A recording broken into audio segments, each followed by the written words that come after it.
이제 금주로 장마가 끝나면 본격적인 무더위가 오고 휴가철이 시작이 되겠죠. 그러나 올해는 코로나19로 해외여행은 완전히 막혔습니다. 그래서 많은 분들이 국내 여행이나 시내 호텔에서 보내는 무슨 호캉스, 또 집에서 아예 쉬는 홈캉스, 또 캠핑이나 자기 차 안에서 숙박을 다 해결하는 무슨 차박이라는 것도 있다며요. 젊은 사람들은 주로 아마 그런 비대면 야영을 계획하고 있는 것 같습니다. 해마다 수십만, 수백만이 해외로 떠나다가 올해는 다 이렇게 국내에 발이 묶이면서 예년에 비해 휴가 얘기가 별로 없는 것 같습니다.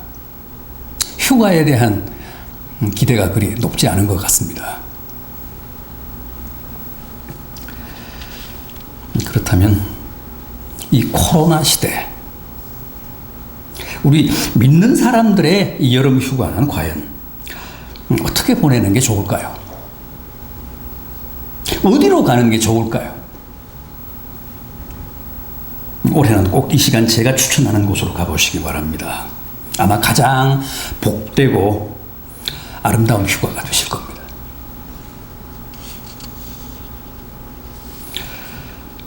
먼저 오늘 본문 얘기를 한번 해보겠습니다. 주전 597년이었습니다.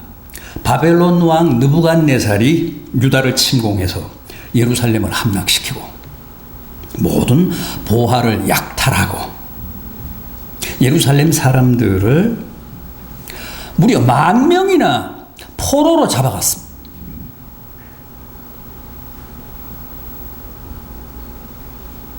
에스겔도 그때 25세의 청년으로 함께 끌려갑니다. 물론 그때는 아직 에스겔이 선지자가 아니었습니다.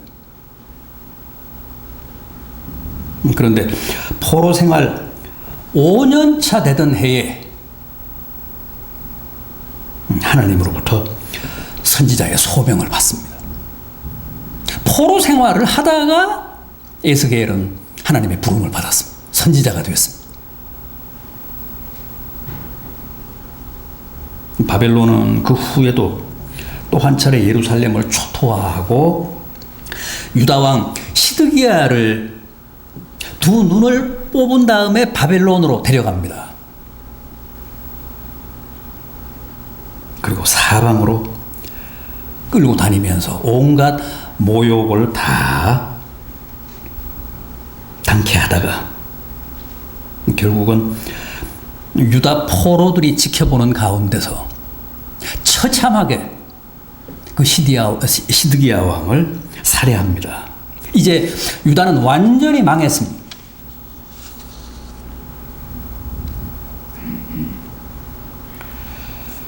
그러니까 당시 바벨론에 끌려가서 노예살이를 하던 유다 포로들의 그 비통함과 절망감이 얼마나 컸겠습니까? 그런데 에스겔은 설상가상으로 개인적으로도 참 불행을 겪습니다. 그 포로지에서 만나 결혼한 아내가 졸지에 세상을 떠난 겁니다. 결혼 생활을 오래 하지도 못하고 결국 아내까지 잃어버렸습니다.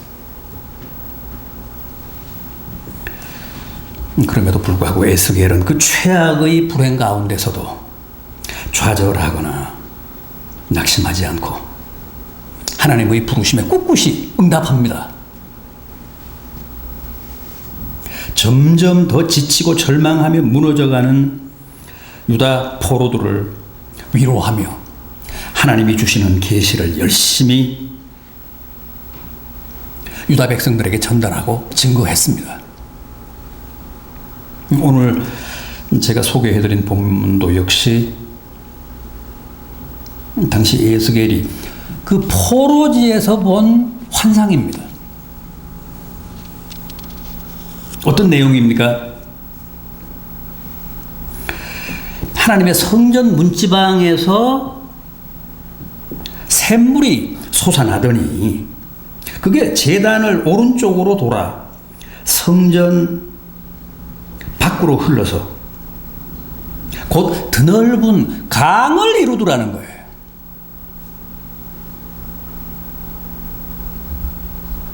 그렇다면 여기 성전 문지방 밑에서 흘러나온 샘물이란 대체 뭘 뜻하는 것일까요? 당연히 하나님의 은혜의 샘물을 말합니다.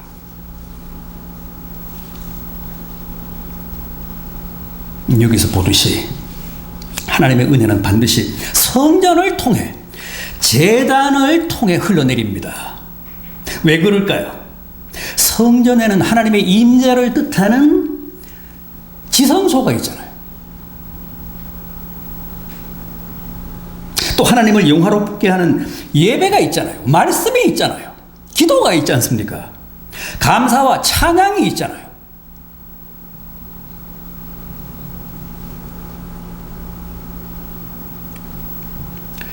따라서 은혜의 샘물이 하나님의 성전 문지방 아래에서 시작된다는 말씀은 너무도 지당하고 옳습니다.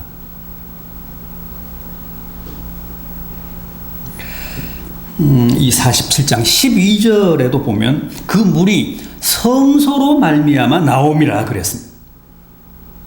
은혜의 강의 발원지가 바로 성전의 성소라는 겁니다. 교회의 강단이라는 겁니다.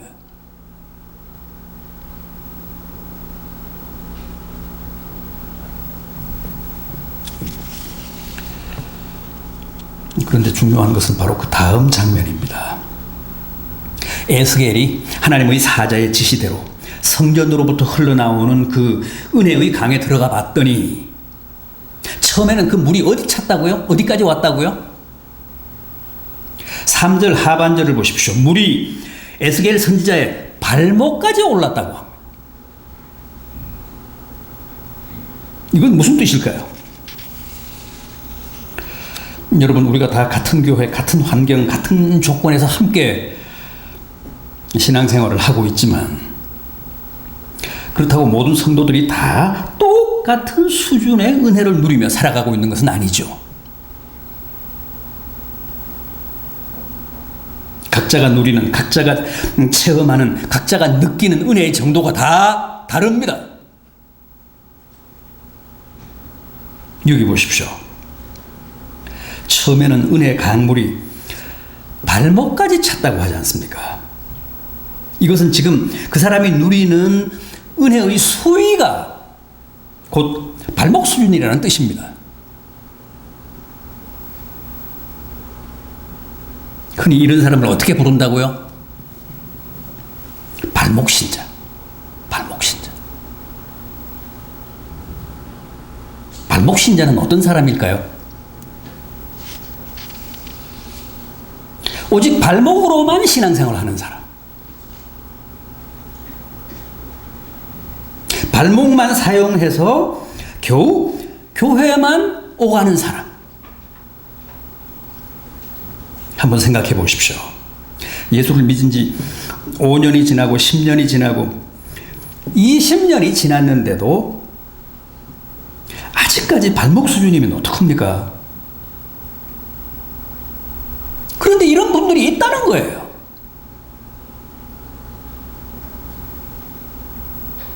발목 신자의 특징이 뭘까요? 툭 하면 삐끗한다는 거예요.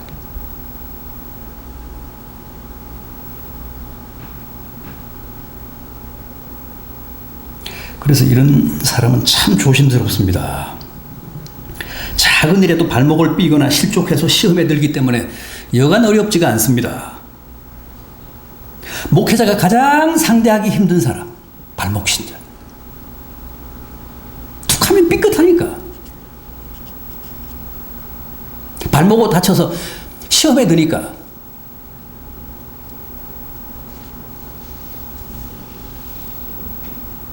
그래서 주의를 안 지켜도 좋다. 늦게 와도 괜찮다. 예배 시간 내내 졸다가도 수고했다. 그래야 합니다. 안 그러면 다치니까. 안 그러면 발목 삐니까.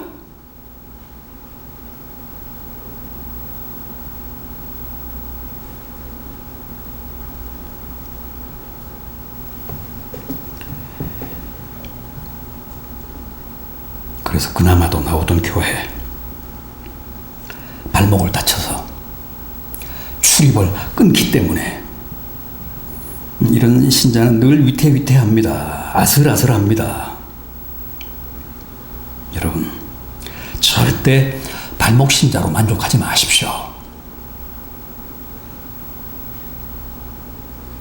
필히 더 깊은 데로 나아가십시오. 그래야 합니다. 자, 에스겔이 다시 강물에 들어갑니다. 그런데 이번에는 물이 어디까지 찼다고요? 4절 중반절을 보십시오. 강물이 무릎까지 올랐더라. 은혜의 강물이 발목을 지나서 이제는 무릎까지 찼다고 합니다. 이것은 하나님의 은혜가 무릎 수준이 된 사람, 하나님의 은혜를 무릎 수준으로 체험하며 사는 성도를 말합니다. 이런 사람들을 무릎신자라고 합니다. 무릎신자. 무릎신자는 어떤 사람들일까요? 무릎신자는 그저 교회만 왔다 갔다 하는 발목신자와는 달리 스스로 무릎을 꿇고 기도할 줄 아는 사람을 말합니다. 원래 신자들은 다 무릎으로 사는 사람들입니다. 기도하는 사람들이라는 뜻입니다. 주님의 육신의 형제 가운데 야고보라고 있죠. 야고보라는 동생이 있었습니다. 처음에는 주님이 살아계실 때는 주님을 안 믿었어요. 그런데 십자가에 달려 돌아가시고 부활하신 후부터 믿기 시작해서 신약 성경 야고보서를 썼습니다. 그 동생입니다. 제자가 아니지. 그 동생.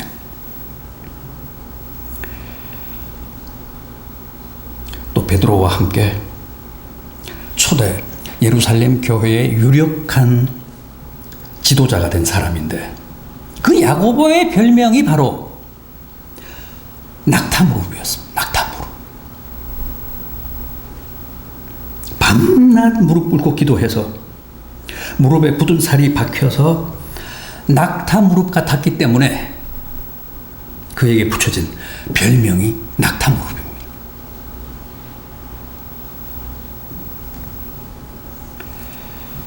원래 믿는 사람들은 다 그렇게 무릎신자여야 합니다. 언제 어디서나 스스로 기도할 줄 알아야 합니다.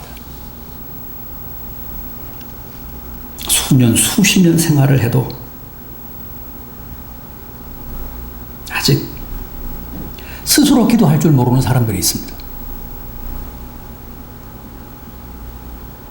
수년 동안 신앙생활을 하면서도 아직 주체적으로 기도할 줄 모르는 사람들이 있어요.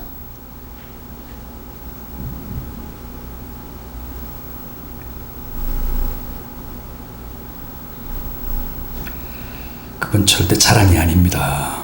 큰 부끄러움입니다. 아직 무릎신자가 못되고 은혜의 수위가 무릎 수준에도 못 미치는 사람들은 깊이 자성하고 회개해야 합니다.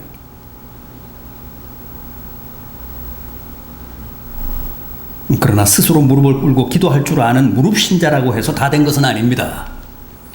결코 무릎 수위의 은혜가 다는 아니라는 겁니다.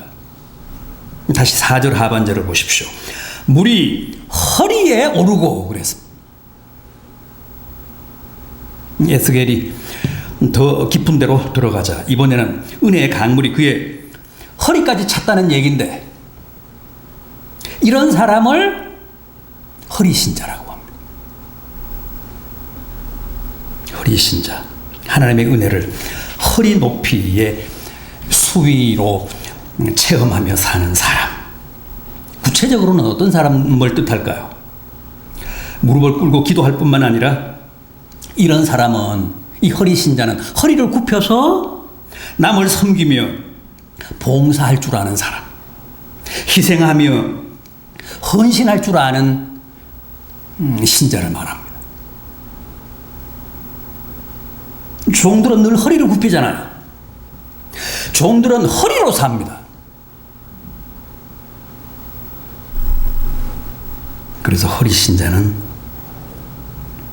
주님의 신실한 종으로 선한 청지기로 사는 사람을 가리킵니다.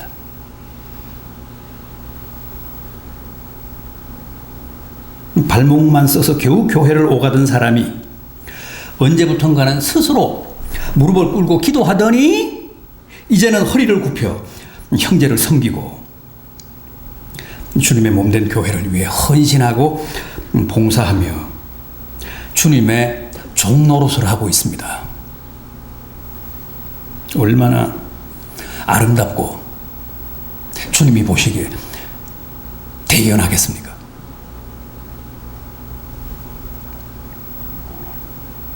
교회 직분자들, 사역자들이 이를테면 다 이 허리 신자들입니다.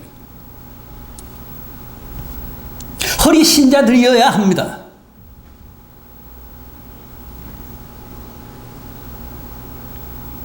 그럼에도 요즘 교회 직분자들이 또 가장 못하는 게 바로 이 허리 굽히는 일 아닙니까?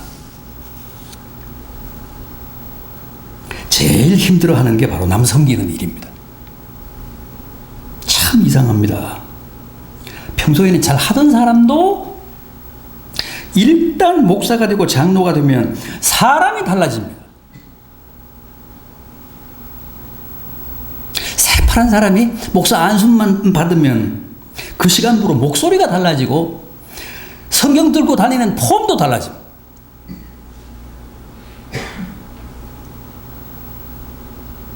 장로가 되면 갑자기 허리가 뻣뻣해지고 나중에는 목까지 뻣뻣해져서 절대 허리 굽힐 줄도 모르고 고개 숙일 줄도 모릅니다.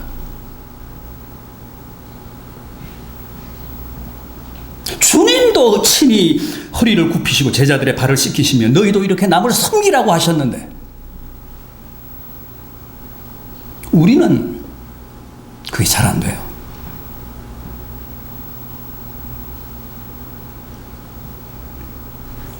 제가 아는 어떤 분은 큰 교회에서 결국 안수 집사밖에는 못하고 돌아가셨습니다. 이유는 딱 하나, 돈이 없었다는 거예요. 너무나 헌신적이고 너무나 희생적이고 너무너무 성실한 분인데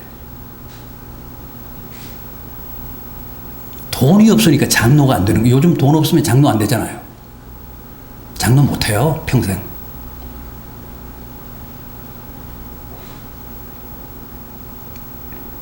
몇 번이고 장로 투표에서 떨어졌는데 그래도 이분은 일절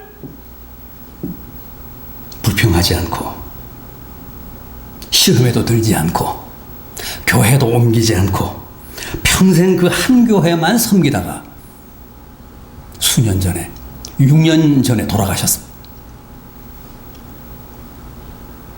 자기가 주일학교 때부터 가르친 새카만 후배들이 다 장로가 된 후에도 그분은 정말 죽게 하듯이 그 젊은 장로들을 섬겼습니다. 네 장로님, 네 장로님. 제가 가장 안타까웠던 것은 그분의 자녀들마저도 부인인 권사마저도 그걸 용납을 못했어요. 그래서 결국은 일남 이녀 자녀하고 부인은 그 교회를 떠났어요. 너무 상처를 많이 받아가지고. 그 집사님만 그 교회 끝까지 지키다 그 교회에서 돌아가셨어요.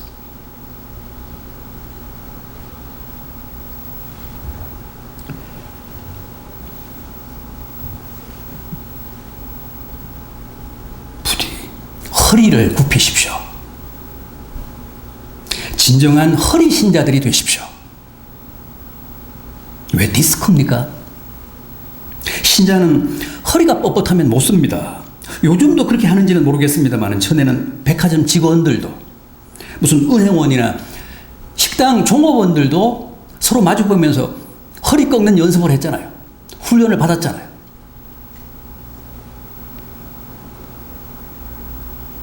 그렇게 고객들에게 허리를 굽혀야 매출이 오르기 때문에 그렇습니다. 교회도 마찬가지입니다. 직분자들의 허리가 유연해야, 제대로 된 허리 신자들이 많아야 그 교회가 부흥합니다. 발전합니다.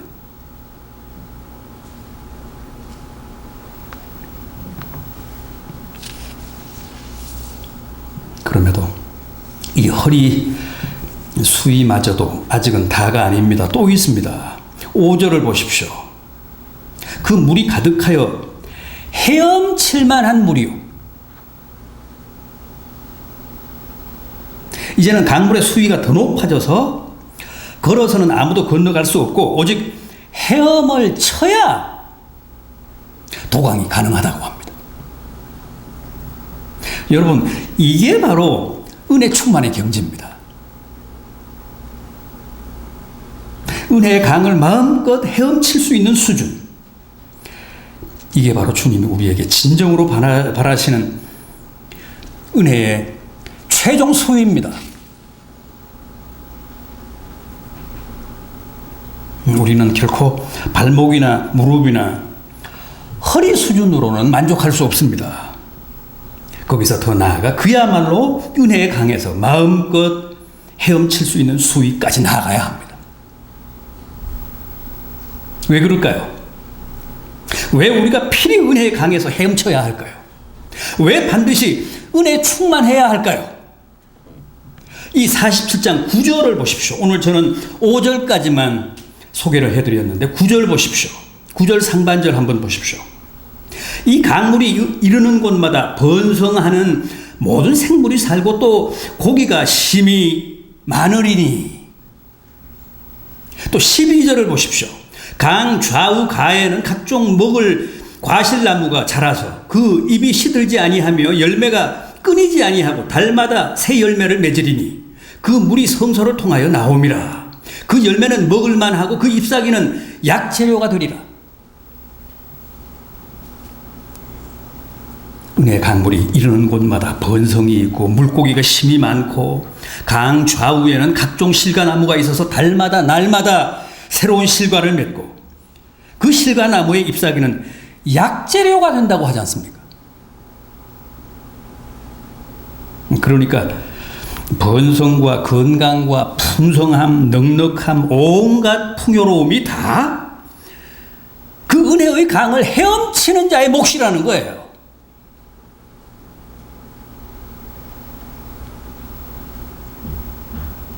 그게 다 은혜의 강을 헤엄쳐야 비로소 접근할 수 있고 만날 수 있고 누릴 수 있는 축복이라는 겁니다. 부디 올여름 휴가는 은혜의 강으로 떠나십시오. 동해나 서해나 제주도, 울릉도도 좋지만 올해는 어떤 식으로든 꼭 이 은혜의 강을 찾으셔서 유치원생들처럼 얕은 물가에서 첨벙대지 마시고 보다 깊고 넓은 은혜의 강을 가로지르며 마음껏 헤엄치시기 바랍니다. 그런 은혜 충만한 체험 속에 행복이 있고 기쁨이 있고 희망이 있고 또 건강한 삶이 있음을 확신하시기 바랍니다. 여기 보십시오. 온갖 물고기며 각종 실과와 귀한 약재가 지천이라고 하지 않습니까? 여러분, 이게 바로 올 여름 우리가 반드시 은혜의 강을 찾아야 할 이유입니다. 오늘 각자 자신의 은혜 지수, 은혜의 수위를 냉정하게 한번 평가해 보시고 올 여름 휴가는 꼭 이 은혜의 강으로 가셔서 모두가 은혜 충만, 성령 충만의 복된 체험을 통해 더욱 건강하시고 풍성한 삶을 누리는 성도들이 되시기를 진심으로 기원합니다. 기도하시겠습니다.